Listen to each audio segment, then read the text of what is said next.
आणि आता एक मोठी बातमी आहे। अभिनेता साहिल खानला 4 दिवसांची पोलीस कोठडी सुनावण्यात आलेली आहे। 1 मे पर्यंत साहिल खानला पोलीस कोठडी असेल। महादेव बेटिंग ॲप प्रकरणामध्ये ही एक मोठी कारवाई। महादेव बेटिंग ॲपचा प्रसार केल्या प्रकरणामध्ये पोलिसांनी ही कारवाई केलेली आहे।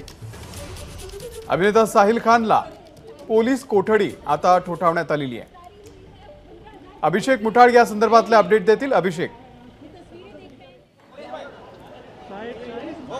अमोल, यामध्ये जर का बघायचं तर 4 दिवसांची ही पोलीस कोठडी सुनावण्यात आलेली आहे। आज हॉलिडे कोर्ट आहे आणि या हॉलिडे कोर्टामध्ये साहिल खानला मुंबई पोलिसांकडनं हजर करण्यात आलेलं आहे आणि हजर केल्यानंतर तात्काळ जे न्यायालयाकडनं या संदर्भात 1 मे पर्यंत पोलीस कोठडी जी आहे ती सुनावण्यात आली आहे। यामध्ये जर का एकूण बघायचं तर या संदर्भात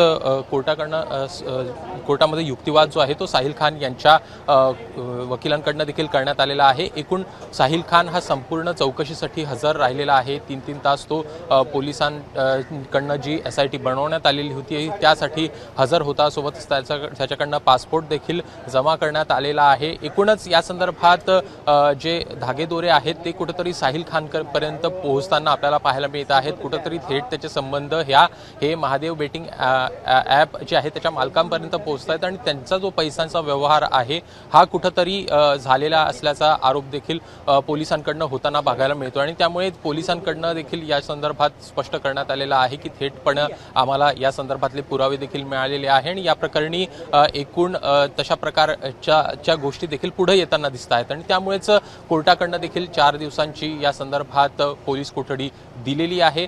यात पूर्ण बघायचं तर एकूण व्याप्ती जर का बघायची तर या महादेव बेटिंग ॲपची तर ती साधारणपणे 15,000 कोटींचा गैरव्यवहार बोललं जातं आणि त्यापैकी काही जो पैसा आहे तो हे जे अभिनेते आहेत यांच्या नावावर देखील ट्रान्सफर झालेले आहेत अशा प्रकारचा युक्तिवाद जो आहे तो पुढे येताना पाहायला मिळतो आणि त्यामुळे एकूणच आता 1 मे पर्यंत पोलीस अजून काय खुलासे करतायत हे बघणं महत्त्वाचं असेल।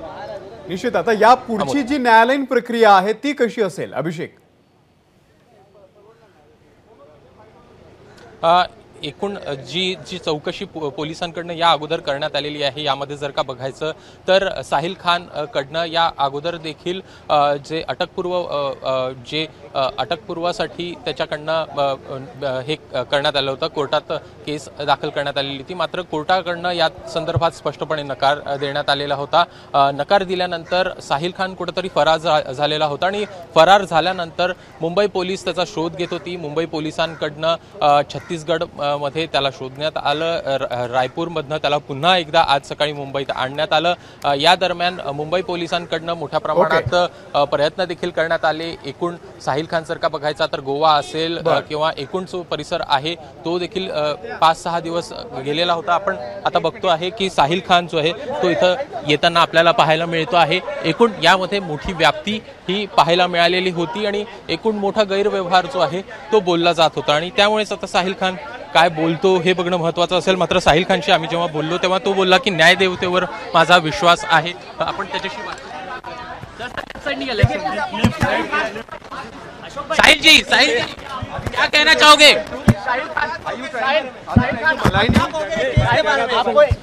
I believe in India's judiciary। मैं यकीन रखता हूँ इंडिया के देश के कानून पे और मुंबई पुलिस पर। इससे ज़्यादा कुछ नहीं कहता हूँ।